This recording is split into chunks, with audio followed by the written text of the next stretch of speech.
you for waiting. I had to get up. I'm sorry. I didn't mean for the Rugrats scene to play, by the way. I don't know what I did there. Didn't mean to do that. That's a nice change. And if you look, makes me smile. And if you're looking at the streaming video right now, we have our logo up there. I will put some photographs up there in just a second.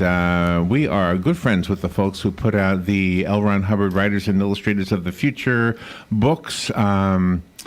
Is this the what issue is this the one? This is the 34th. 34th. Yes. So the other day, I'm going to introduce you to our guest in just a second, but the other day we went to see this movie called I Can Only Imagine? Yes. Okay. Yes. Now, this is a story about a singer-songwriter, right? Mm-hmm. Singer and songwriter. Yeah. Who is really not like a shoo-in. Like, he keeps getting told, you're not ready yet, you're not ready yet, you're not ready yet, right? And then he finally, and that's a very complicated story, but that's the part I wanted to focus on in order to introduce our guest. Now, in the trailers that played before the movie came on, they were advertising a movie that I don't remember the title, but it was a story of a young woman, remember this? Mm-hmm. Who is an author. Yes. And she keeps getting told the same thing that this young guy in the movie. She keeps getting told, you're not ready, you're not ready, you're not ready, you're not ready, right? And she's got it rewriting. And I'm thinking, oh my gosh, this must be one of the hardest fields to break into. See, we see it from the other side. As radio interviewers, we speak to authors who have gotten past that point. Otherwise, they wouldn't be on the radio, you know? They've got something published. And so for all of you wannabe authors who call us all the time saying, can you talk to me about my book? Don't worry. It's going to happen for you. I know that passion sometimes is the driving force for all of us. Erin Cairns hopefully can relate to what I'm saying right now. She's on the phone. Erin Cairns is an author, an editor, a sculpture artist. Yeah, that's pretty amazing. I want to learn how to do that. Is that hard? She's an animator. She's a creator of games. Wow. A storyteller. A gypsy. Yeah, that's my favorite. Oh, I got to find her photo. She's one of the quarterly winners of the L. Ron Hubbard Writers and Illustrators of the Future Volume 34 Awards. Am I not supposed to say the title of the book? This is her book, but that's not the title of the story that she submitted for the book. Oh, and that's a secret. We can talk to her about her book. That's a secret. Silent Screams is her book. Yeah. Okay, it's an anthology of socially conscious dark fiction. 26 stories from a variety of fresh voices. She's one of the many stories. But we can't ask her, really? We can't ask her the title of her story? Well, no, this is a separate book, and then she wrote a separate story for the Writers in the Futures contest. Erin Cairns, good morning. Thank you for putting up with my long intro there. Good morning, Erin. Oh, no problem. Good morning. Thank you for having me. You're welcome. Where are you? Where are you calling from? I'm calling from Grapevine, Texas, outside a bookstore, actually. Well, they have gypsies in Texas today? Well, I call myself a gypsy because I've just been all over, and I've lived in really weird places all over the world. Congratulations on all of your accomplishments. I know that's not easy, and I know that from the listener's perspective, especially the ones who want to be an author, they hear us and they say, what am I doing wrong? What am I doing wrong? Did you relate to that when I told that story in the intro? Oh, yes. I think every creator, no matter what type of person, what type of thing they're creating, can relate to getting those rejections from people who curate, works of art and stories and all that kind of stuff. And I have my own pile of rejection letters. Really? Yeah. And only recently, I think I've gotten good enough now to be pushing past the rejection letters and getting into the acceptances finally. And the contest is amazing. I'm flabbergasted that I won. Yeah, I think you're right. And one of the things I love about this contest is that those who don't win, and if you don't get a rejection letter in the normal sense, like from a publisher, you're going to get somebody who tells you, here's why you didn't win. And you can use that and maybe recraft or something. I mean, you know it better than I do. Am I right? Yeah, I've entered the contest before and gotten honorable mentions. And then you kind of know that you're going in the right direction, but you just didn't quite land what they were looking for. So, honorable mentions in Writers of the Future typically can get published in other markets. It's just not the story that they wanted for the anthology, not the story that the contest coordinator found the most exciting or the most, Right.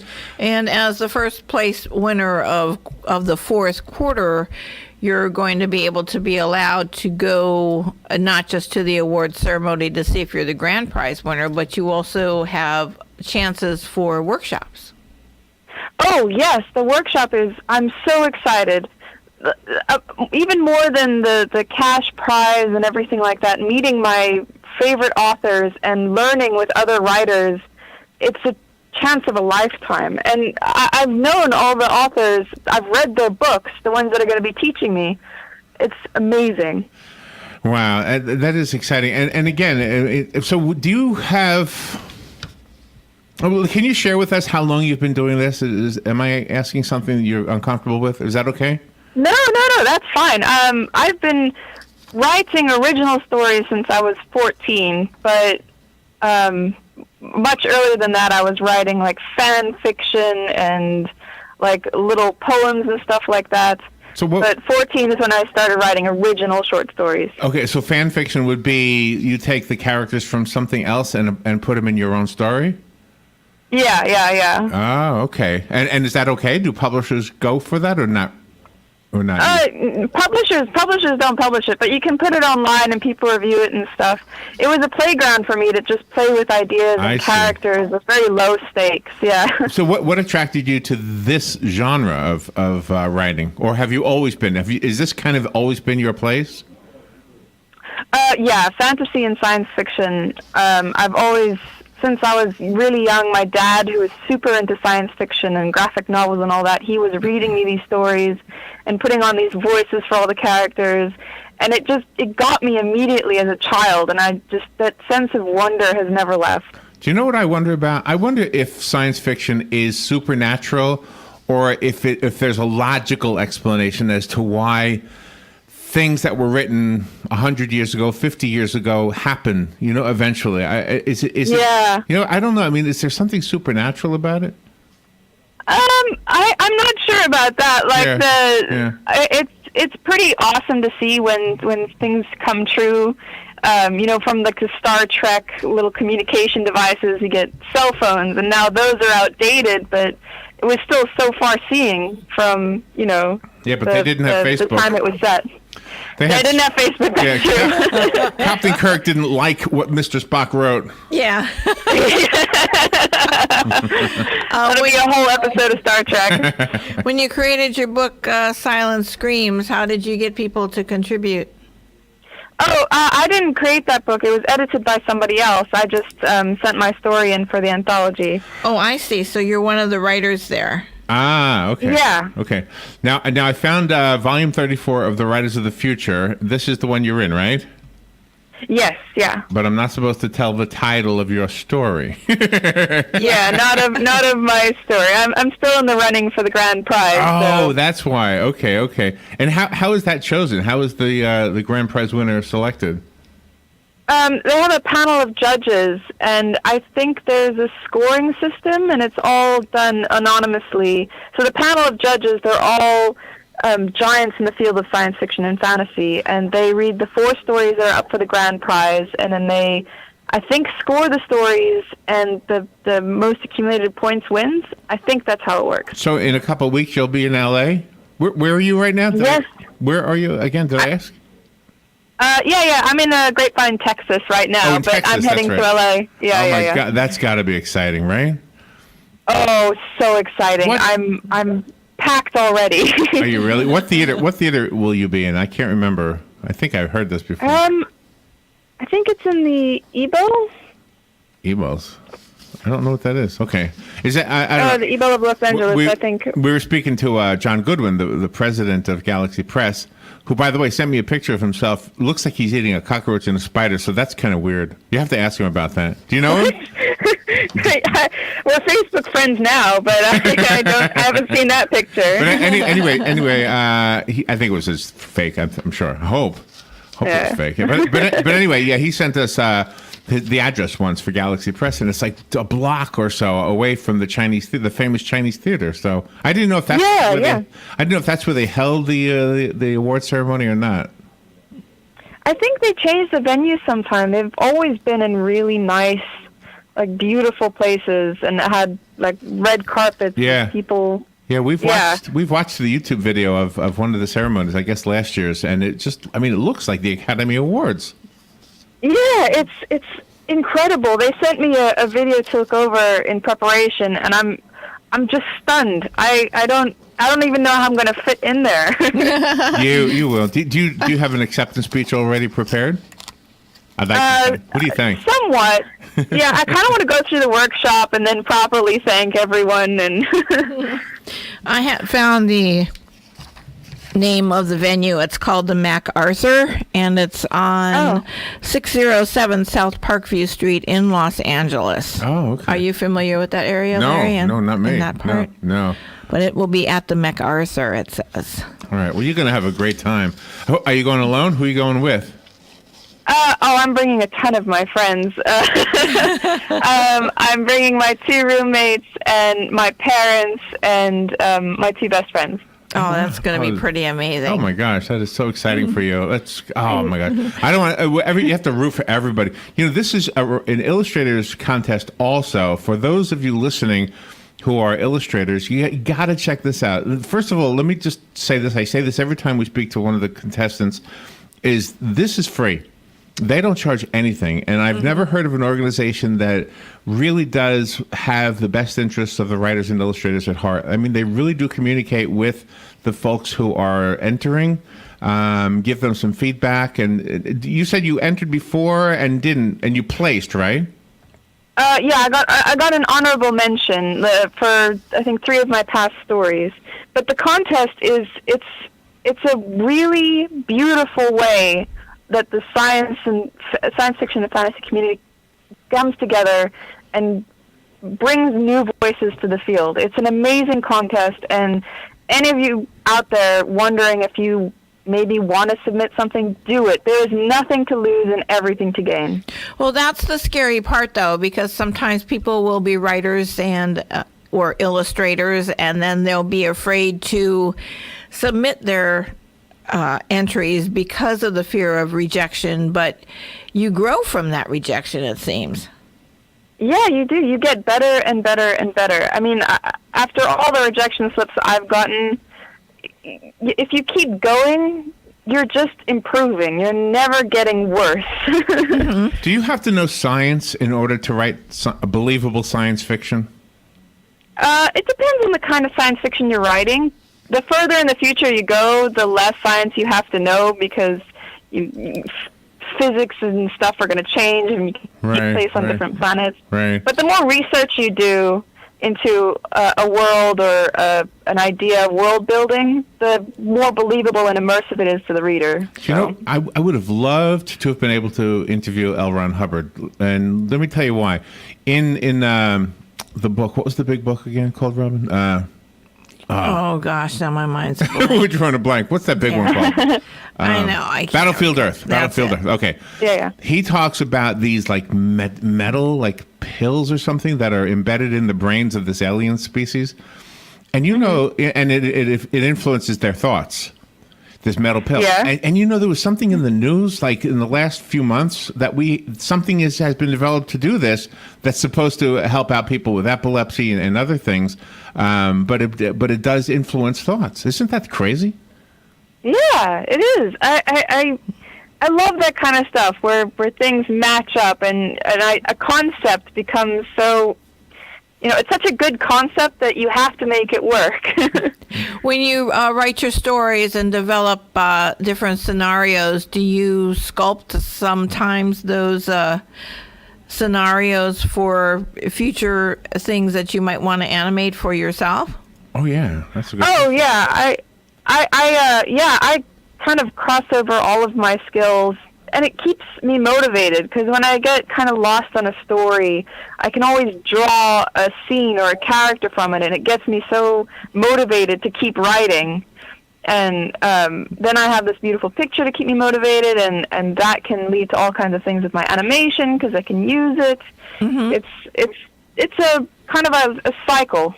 So you bring your characters to life then, because once you animate them, they not only have the inner personality, but the outer personality as well. Yeah, and I really like I have two of my friends are voice actors, and I really love having them come in and read the lines because they read them completely differently from the way I've written them. Mm-hmm. And then I have to reanimate the characters to fit that kind of personality that they brought to them. It's again, like it's kind of like a give and take where you just get new ideas from things you've made and things other people have done. You would be a great lecturer to inspire like teenagers to follow their path of choice. Oh, I really want to. I used to run writers groups, and I would just try and get people to submit their stories because I think in a writers group, it's face-to-face. The fear of rejection is not so large. But if you just send your stories out and rejection becomes its own form of motivation. Yeah. How do you, eventually, though. Can you take us there? Take us to that place, okay, where the first moment you find out you're rejected, what is your feeling, and how does that feeling become productive? How do you take whatever you feel and use that? Well, is it the very first few moments, the very first few minutes are just disappointment and dashed hopes because you've been waiting for the news for so long. 90% of writing is waiting. Okay, that's not true. Maybe 20% of writing is waiting. But as soon as you're done, you start to think, okay, why did I get rejected? Why did this happen? And if it's a good publication that'll give you a personal rejection and tell you why they didn't take the story, then you can fix it and just send it out to another one. There are hundreds of thousands of magazines that are looking for stories. And you're going to match with one of them. Do you think that sometimes people will write too fast or draw too fast in an effort just to quickly get something done and then send it out? Yes, yeah. I think there are lots of authors who don't edit their own work before sending it out. Oh. And that's a mistake. They're just so glad to get the story over and done with, and they think the magazine will edit it, or, the editor will edit it, and I won't have to, I can worry about it later. But editing your story before you send it out is immensely important. And I'm assuming the same with illustrations. So, let's see. I'm looking for your picture. I think I found your Facebook page. The reason I think this is you is because A, you're in Texas, and B, you're friends with John Goodwin. Yeah. There are a couple of us, but I am on Facebook, so I think you found me. How do you manage to keep your objectivity when you're writing? Because you have to immerse yourself in the action of the story, but you have to always keep your characters in check with their personalities so they don't veer off into being something else, unless that's what you planned. Well, yeah, there's a kind of balance you have to strike with being flexible yourself. Because when you're writing, all of a sudden your character, it doesn't make sense for them to do what you wanted them to do in the first place. And so they start to do something else, and you have to rearrange the events or the story around that. But you don't want to completely mess up your plot just because, one character is not acting the way that they should. You have to strike a balance between your ideas, I guess. Is that easy for you to see, or do you have to have feedback from somebody else, like an editor? Sometimes it's easy for me to see, and I really like getting feedback from other people. I love getting critiques and even personal rejections, because when you're so close to a work, when it's come so completely from you, it is hard to see what's wrong with it or what needs to change about it. Talk about that. Can I ask you to focus a little bit on the one thing you said, personal rejections? What is different about that? What does that actually mean, a personal rejection? Oh, a personal rejection is a rejection. So most of the rejections you get from magazines or editors will be a form that just says, I'm sorry, your story wasn't right for us at this time. Right. Please try again later or something. A personal rejection will go into why they didn't take the story, because they're trying to show you the right direction because they want you to submit again something that follows a little more in line with what they want. Since you are a verbal storyteller, do you work your stories out that way before you put it on paper? Sometimes I have like a voice recorder on my phone that I use when I'm driving, and that helps me sort through some of my ideas before I even sit down in front of a computer. And then I like to talk about story ideas with my friends, not really the stories themselves, because you don't want to lose the drive to tell a story by telling it to a friend. You want to put it down on paper before you reveal everything. We had a story the other day. I guess the Titanic anniversary is coming up. Maybe that's why it was in the news. But anyway, there was a book. I mean, you probably know this story, that there was a book, 10, 12, 20 years before the Titanic sank. There was a science fiction book about a boat called the Great Titan, and it hit an iceberg in the North Atlantic, and it sank, and it was like the same story. And it was one of those cases where you say, well, how does that happen? I mean, I can understand science fiction saying one day we're going to fly, and then next thing you know, we're flying. But how do you write something about a ship sinking in the North Atlantic? You know, that's kind of crazy. Yeah. There's all kinds of stories about how that comes about, and all the different theories about, you know, events happening before, events happening after they've been kind of prophesized. And I really love all the theories behind it, but I can't choose my favorite one. How do you separate science fiction and fantasy? Well, it's really not very easy. I tend to think that science fiction stems from a universe very similar to our own, whereas fantasy has kind of branched off in a different direction from our reality. So they have magic or dragons, or they focus more on the mysticism of events rather than the scientific explanations or the more hard science elements. There are a lot of dragons in fantasy, aren't there? Just a lot. Which is great. I love dragons. Yeah. I know, but I guess our theory that science fiction becomes true is why I'm glad dragons are not in science fiction. We have a museum here, and there's a skeleton of an animal that used to live here in Central Florida. It's 7 feet. It's 7 feet tall. Its teeth look about the size of my head, and it could run 70 miles an hour, according to the guy at the museum. Yeah. Now think about that. I'm dead. Okay. And it can climb trees. So basically, I can't run 70 miles an hour. I can't even drive that fast. Well, I mean, what about Jurassic Park? Jurassic Park's science fiction, so that might come true.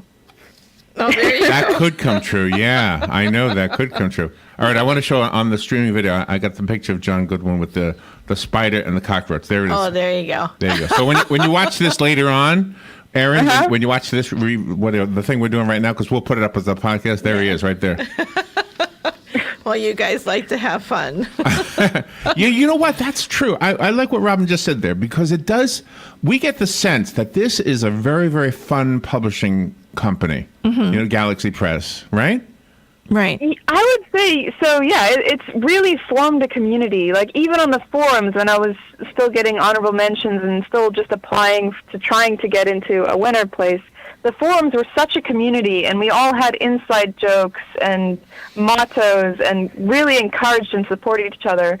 And now that I've won, I've found it's grown larger and more inclusive, and I'm friends with John Goodwin on Facebook. Who saw that coming? Yeah, that's awesome. Oh, I have a personal question for you. You're living in Texas. You went to school in Texas. How come you don't have a Texas accent? Well, I was born in South Africa, and I was raised there and in New Jersey. Oh, yeah, so South Africa and Jersey. Yeah, New Jersey. Well, you have impressed us in more ways than one, Erin. Thank you so much for taking time out of your day to be with us. Have fun. Good luck, and hopefully we do not hear the end. Hopefully we hear from you more. I said it backwards. Yeah. Hopefully lots of books come out, and we hear from you a lot. Thank you.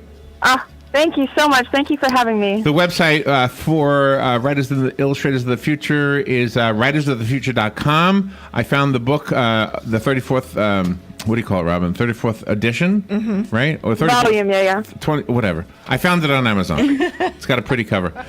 Thank you, Erin. Thank you for being on our show today. Thank you for having me. All right, you're welcome. We'll be right back. Okay.